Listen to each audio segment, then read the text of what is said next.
얼마 전에 오픈해 특히 한국인들을 중심으로 입소문이 나며 핫해지고 있는 호텔이 한 곳 있는데요. 객실은 1박 10만 원대 초반으로 BTS 수라상역에서 레알 1분 컷 접근성 미쳤고요.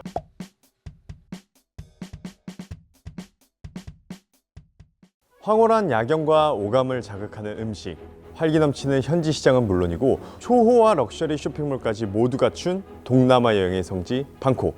아시아의 다채로운 매력이 응축된 이 도시를 2024년 한 해에만 무려 3,240만 명의 관광객이 찾았다고 하는데요. 전 세계 단일 도시 방문객 중 가장 많은 숫자입니다. 이렇게 수많은 관광객의 발길이 이어지는 만큼 방콕은 세계 최고급 호텔 브랜드들의 각축장이기도 합니다. 호텔 업계에 내로라하는 회사들은 모두 방콕에서 사업을 전개하고 있죠. 이런 가운데 얼마 전에 오픈해 특히 한국인들을 중심으로 입소문이 나며 핫해지고 있는 호텔이 한 곳 있는데요. 의외로 글로벌 체인 호텔이 아닌 태국 현지 호텔 그룹이 야심차게 준비해 선보인 호텔입니다. 이 호텔은 과연 무슨 매력이 있길래 방콕의 쟁쟁한 특급 호텔들 사이에서 인기몰이를 하고 있는 걸까요? 프리미엄 숙소만 진득하게 풀어 리뷰해드리는 호리존 블랙. 오늘은 태국 방콕의 이스틴 그랜드 파야타이 호텔로 떠나보겠습니다. 이스틴 그룹은 과감한 투자로 최근 급성장 중인 태국 토종 호텔 브랜드입니다.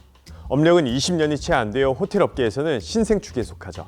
2008년 이스틴 호텔 마카산을 리노베이션해 첫 선을 보인 이후 2012년에는 자사의 5성급 플래그십 라인 이스틴 그랜드 호텔을 방콕의 사통과 베트남 호치민에 런칭했습니다. 그로부터 11년 뒤인 2023년에는 방콕의 중심부 파야타이 지역에 오늘 소개드리는 두 번째 그랜드급 호텔을 야심차게 오픈하게 됩니다. 그랜드 라인은 리조트 분야로도 확장해 베트남의 다낭과 붕따오 같은 휴양 도시에서 현재 오픈을 준비 중이라고 하는데 태국을 넘어 동남아시아 전반으로 시장을 넓히는 새로운 도약점이 될 것으로 보입니다.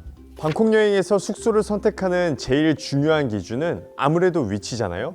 이스틴 그랜드 파야타이 호텔을 선택하게 된 것도 어디로든 이동하기 편리한 사통팔달 입지가 한몫했습니다. 방콕 중심부 파야타이역 바로 앞에 위치해 있는데 BTS 스쿰빈 라인을 타고 나가시면 아속과 턱럭까지 한 번에 갈 수 있고 시암에서 BTS 실룸 라인으로 갈아타시면 사판탁신역을 갈 수 있는데 이 역 앞에 있는 선착장에서 아이콘 시암과 아시아티크를 가는 배를 탈 수 있죠. 또 파야타이 역에서 한 정거장 거리인 라차테위 역 앞에는 센셉 수상버스 정류장이 있는데요. 이걸 타면 서쪽으로는 올드타운 쪽부터 동쪽으로는 아속역까지 갈 수 있거든요. 요금도 10바트 때부터 시작해서 정말 저렴하고 무엇보다 교통체증 영향 없이 방콕 시내를 동서로 횡단할 수 있는 게 최대 장점이에요. 파야타이 역은 공항철도 종점이기도 한데요. 수완나폰 공항역에서 1인당 45바트에 30분 정도면 오고 갈 수 있어서 여행 첫날 혹은 마지막 날 숙소로 이스틴 그랜드 파야타이를 선택하는 분들도 많은 듯 합니다. 호텔은 파야타이 역에서 스카이워크로 바로 연결되어 있어 비가 오거나 무더운 날에도 편리하게 이동 가능합니다. 역사 2층으로 내려오시면 호텔 위치를 안내하는 표지판을 쉽게 발견할 수 있는데 쭉 따라서 조금만 걸으면 바로 호텔 그라운드층에 도착합니다. 입구 쪽으로는 망고빙수로 유명한 애프터유 매장과 편의점이 들어와 있고요. 안쪽으로 조금만 더 들어오면 호텔 로비가 보이네요. 2층으로 들어왔으니까 엘리베이터를 타고 한층 내려가 로비로 가보겠습니다. 로비는 높은 층고에 하얀 대리석과 샹들리에로 포인트를 준 인테리어가 인상적입니다. 약간 웨딩홀 느낌도 나는 게 낮에 통창으로 자연광이 들어오면 특히 예쁘더라고요. 웰컴 과일도 놓여져 있었고 저녁에는 한쪽에서 피아노 연주도 합니다. 이스틴이라는 브랜드명을 사용하는 걸 보면 친근하고 따뜻한 동양만의 환대 서비스를 제공해야 한다는 어떤 일념이 있지 않나 싶은데 그런 걸 로비에서부터 잘 표현하려고 했던 것 같아요.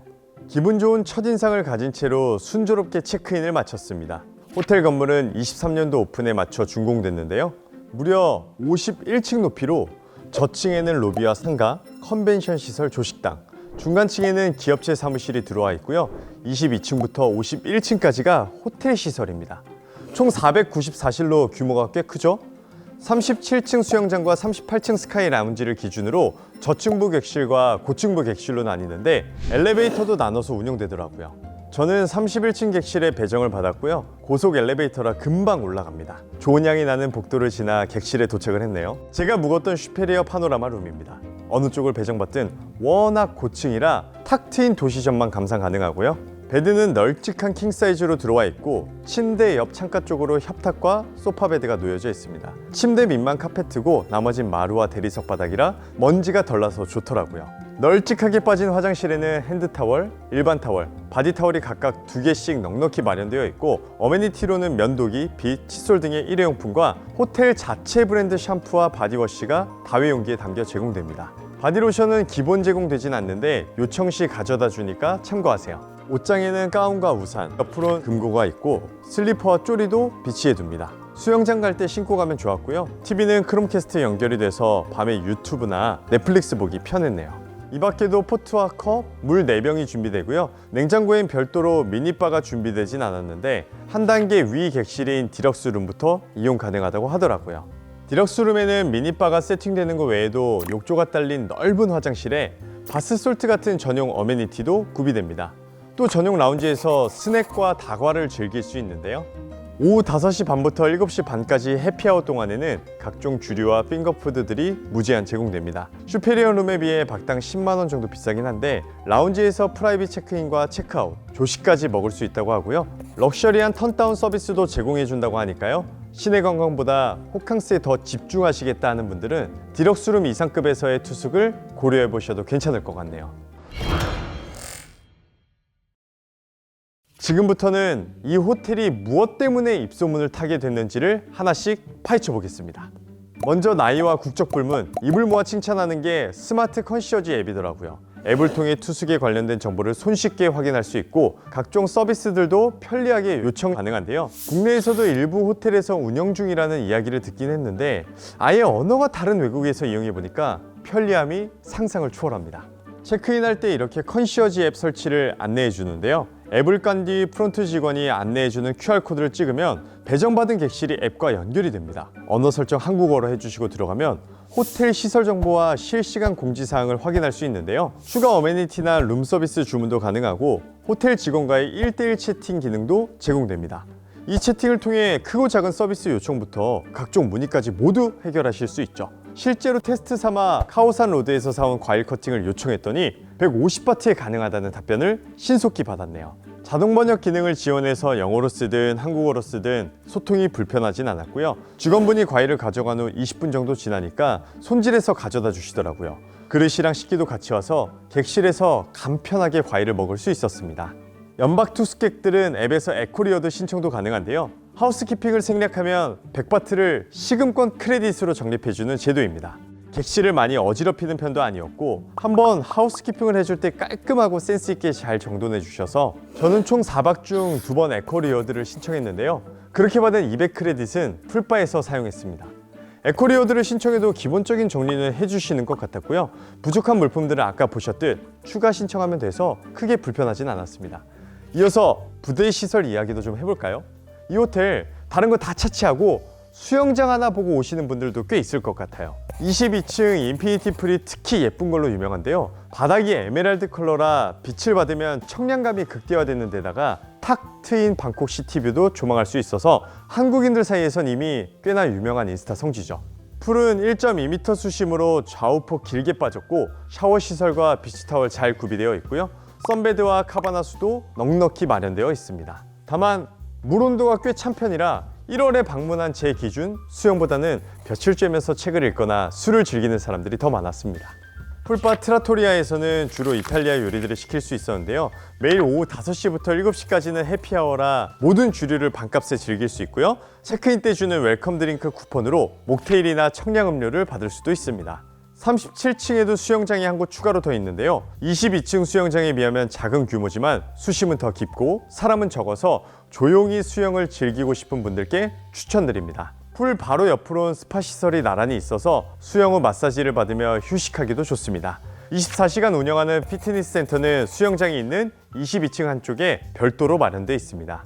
아래층은 유산소 기구들이 여러 대 들어와 있는데요. 앞으로 건물이 막고 있어서 기구를 타며 보는 뷰는 별로네요. 위층으로 올라가면 웨이트 존이 나오는데 다 새 기구들이라 쾌적하게 이용 가능했고 정수기와 수건도 비치되어 있습니다. 조식 이야기도 빠지면 섭하죠. 이스틴 그랜드 파야타의 투숙의 피날레, 조식도 바로 이어서 설명드릴게요. 조식은 5층에 있는 더 마켓 앳5에서 제공됩니다. 이스틴 계열 호텔이 좋은 게 조식 시간이 엄청 널널하거든요. 11시가 입장 마감이고 11시 30분까지 먹을 수 있어서 늦잠 자도 부담이 덜하더라고요. 룸넘버를 말하면 직원분이 자리 안내를 해주는데 2인 투숙이면 보통 창가 자리에 앉을 수 있는 것 같더라고요. 처음 받은 자리뷰가 기찻길 오막살이 뷰라 조금 당황스러웠는데 이튿날 조식 때 좀 일찍 가서 직원분께 말하니 파야타이역 뷰로 자리를 바꿔주더라고요. 여기는 빌딩 뷰라 훨씬 괜찮습니다. 조식당은 가로로 긴 형태로 음식 구성이 정말 다양합니다. 뭘 좋아할지 몰라서 세계 각국의 음식을 다 준비한 느낌이랄까요? 음식 섹션은 크게 동양식과 서양식으로 구분되는데 동양식 코너엔 팟타이나 무빙 같은 타이푸드부터 각종 딤섬들을 비롯해 라이브 누들 스테이션, 굵은 면과 가는 면 중 선택하셔서 받으시면 되고요. 싱가포르 아침 메뉴인 치킨 라이스, 대만의 요우티아오와 또우장, 온센 타마고와 장아찌, 롤 같은 일식 메뉴들도 있었고 한식 제육볶음도 있다는 후기를 봤는데 제가 갔을 땐 안 보이더라고요. 서양식으로는 베이컨과 그릴드 야채, 각종 스프부터 허니햄, 이거 진짜 맛있으니까 꼭 드셔보세요. 빵도 종류별로 다양하게 준비되고요. 거기에 시리얼과 샐러드, 핫케이크를 만들어주는 기계도 있고 7개의 달걀 요리를 주문 즉시 만들어주는 라이브 에그 스테이션 코너도 인기가 꽤 있더라고요. 매일 바뀌는 착즙 주스와 직접 내려주는 커피, 신선한 과일까지 후식 라인도 괜찮았습니다. 이렇게 음식 가짓 수가 진짜 다양해서 저는 매일매일 즐겁게 먹긴 했는데 제공하는 음식의 바운더리가 워낙 넓다 보니 메뉴의 깊이를 두기보단 다양성에 초점을 맞춘 느낌이었어요. 그래서인지 맛은 평범했다는 후기도 일부 있던데 공감이 가는 부분도 있었습니다. 태국이 미식의 나라인 만큼 현지 음식을 즐기는 것도 방콕 여행의 큰 재미잖아요. 호텔 조식을 먹다 보면 그런 경험을 놓치게 되는 건 좀 아쉽더라고요. 아침부터 이것저것 먹어서 점심시간도 많이 늦춰지게 되고요. 식도락도 여행의 중요한 부분이라고 생각하신다면 일정상 호텔 조식이 효율적인 날에만 선택해서 이용하시는 것도 좋은 방법이 될 것 같네요. 4박의 투숙을 마치고 체크아웃하는 날 문득 이 호텔은 언젠가 방콕에 다시 온다면 또 묵을 것 같다는 확신이 들더라고요. 보통 그런 생각이 드는 호텔은 몇 없는데 말이죠. 원래 더운 나라는 추울 때 가는 게 국룰. 가족끼리 가성비 좋게 다녀올 수 있는 동남아 중에 화려한 도시부터 이국적인 전통 바이브까지 느껴볼 수 있는 곳, 태국 방콕. 2년 살다 온 주재원 아빠 지도를 탈탈 털어서 가성비 숙소부터 필수 방문 스파까지 싹 긁어서 정리했습니다. 센스 있는 엄마, 아빠 되고 싶다면 이대로만 따라하세요. 구독, 좋아요, 꾹꾹까. 한국에서 대여섯 시간이면 도착하는 태국 방콕은 진짜 유명한 관광도시임. 교통, 숙소, 인프라가 쾌적한 편인데 덥고 스콜이 많이 오기 때문에 숙소 고를 때 무조건 교통 기준으로. 방콕에는 지상철인 BTS와 지하철인 MRT가 메인 교통수단인데요. 쇼핑몰, 관광지가 직접 연결된 전철역에서 이동하는 게 댕이득. 오늘은 4성급 가성비 호텔 모드사톤 호텔 추천합니다. BTS 수라상역에서 레알 1분 컷 접근성 미쳤고요. 아이콘 시암 등 주요 관광지들까지 30분 정도면 도착. 아이들과 함께하는 여행이어도 이동에 힘이 들지 않음. 객실은 1박 10만원대 초반으로 성인 2인, 소아 1인까지 투숙 가능한 디럭스 모드룸을 제일 추천. 깔끔한 방 컨디션과 넓은 화장실이 가장 큰 장점입니다. 화장실은 욕조와 변기 공간에 세면대가 각각 있어 동시에 나갈 준비하기 너무 편하고요. 메인 침실에는 퀸베드 2개가 들어와 있어 아이들과 사용하기 좋음. 디럭스룸은 고층부에 있어 방콕 느낌이 물씬 나는 시티뷰 보유했고요. 밤에 보는 야경도 꽤 널찍한 로비에서는 24시간 체크인이 가능하고 부대 시설로는 11층 야외 수영장과 풀사이드 바, 헬스장, 사우나 등이 있어요. 조식이나 다이닝도 있지만 이왕이면 로컬 식당으로. 호텔 근처 랍 우본 식당이 태국 스트릿 느낌도 물씬 나고 가격도 저렴해요. 초딩 입맛에도 완전 굿! 에어비앤비 숙소도 괜찮으시다면 콘도형 아파트인 우르비티아 추천! 우리나라 청담, 성수 같은 핫플인 텅라 쪽에 있어요. 마찬가지로 전철역 접근성 좋고 근처 브런치 카페에서 아침 해결하기도 좋아요. 이젠 안 가면 손해인 스팟들만 정리해드릴게요. 방콕의 아이와 함께 간다면 1000% 추천하는 방콕 사파리월드. 일반 승용차나 택시로도 돌아볼 수 있는 곳이라 생생함이 남다른데요. 네이버 검색하면 인당 6만원대 단독 택시 투어 상품이 있으니 참고. 얼룩말, 기린, 코뿔소부터 호랑이까지 평소에 보기 힘든 동물들과 교감할 수 있고요. 기린 먹이주기나 아기 호랑이 포토 체험존 등 더 가까이서 동물들과 함께할 수 있는 체험 프로그램이 다양하게 마련되어 있습니다. 돌고래 쇼를 비롯한 가지각색 쇼들도 많으니 시간표 팜플렛과 안내판 참고 필수. 아침부터 해질 때까지 하루 뽕 뽑는 스케줄로 추천합니다. 화려하고 전통적인 태국의 바이브를 즐기고 싶다면 왕궁과 사원 방문은 필수. 왓 프락게우 사원은 왕궁과 붙어있어 코스 짜기가 수월한데요. 금빛 장식과 태국 건국 신화가 새겨진 벽화 등 장소 자체가 예술작품. 시간 맞춰가면 왕실 근위대 교대 장면도 직관 가능. 다른 유명 사원으로는 누워있는 부처님상이 유명한 왓포, 전통 의상을 대여해 기념사진을 남기는 스팟으로 유명한 왓 아룬이 있어요. 좀 더 방콕시티의 면모를 느끼고 싶다면 쇼핑몰과 야시장으로 고고! 대부분 주요 전철역과 연결되어 있기 때문에 편하게 가보실 수 있고, 가장 최근에 오픈한 아이콘 시암은 규모부터 시설 종류까지 화려함 그 잡채. 방콕의 랜드마크인 마하나컨 빌딩도 가볼만 해요. 높이 314m의 방콕 최고 전망대에 도착하면 아찔한 유리바다 스카이워크가 있고, 해질녘에 방문하신다면 감성 넘치는 뷰를 바라볼 수 있습니다. 좀 더 찐 로컬 감성을 추구한다면 지금 말씀드리는 시장 두 개는 꼭 가보세요. 먼저 MRT 팔람까오역과 붙어있는 쩌페어 야시장. 최근 시설이라 야시장치고 깔끔하고 요즘 핫한 랭셉부터 과일, 음료수 등 골라 먹는 재미가 있어요. 기념품도 가격이 괜찮은데 구매는 지금 소개해드릴 짜뚜짝 시장에서 사는 걸 추천! 짜뚜짝역에서 내려 도보로 이동하면 두두둥장! 주말에만 열리는 대형 시장인데 정말 없는 것 빼고 다 있음! 한 가지 팁은 마음에 드는 게 있다면 그 가게에서 바로 사기! 가격 차이도 별로 없고 너무 넓어서 돌아가는 게 너무 힘들어요. 물론 흥정하고 싶다면 너무 비싸요. มันแพงเกินไป 돈 없어요. ฉันไม่มีเงิน 외워가세요.